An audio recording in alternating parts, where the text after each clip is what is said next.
बहुत शुक्रिया जनाब स्पीकर। सबसे पहले तो मैं मुबारकबाद देती हूँ मीर अब्दुल कुद्दूस बिजंजो साहब को नए कायदे ऐवान बिला मुकाबला मुंतखब होने पर।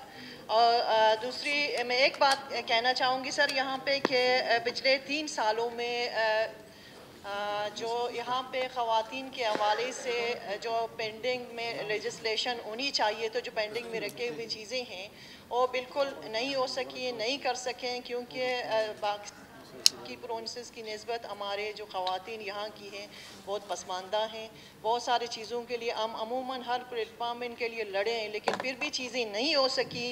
मुझे उम्मीद है कि कुद्दूस साहब की लीडरशिप में हम इंशाल्लाह यहाँ की ख़वातीन के लिए, मैं नहीं कहूँगी कि दूध और शहद की नहरें बहेंगी, लेकिन कुछ ना कुछ यहाँ पे करके जाएंगे। स्पेशली उनको हर इसमें फील्ड में अपॉर्चुनिटी इक्वल और बेसिक जो उनके राइट्स हैं, स्पेशली एजुकेशन में, हेल्थ में, हर उसमें उनको मिलनी चाहिए, उनका हक है।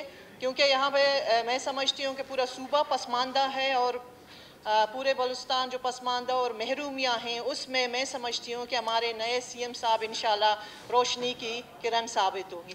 तो फिर आखिर में सब फिर एक दफ़ा इनको मुबारकबाद और आपका बहुत शुक्रिया कि एहतजाज पे आपने हमें टाइम दिया। और इंशाल्लाह नेक्स्ट हमारे दूसरे ख़वातीन को भी मिलेंगे। शुक्रिया जी।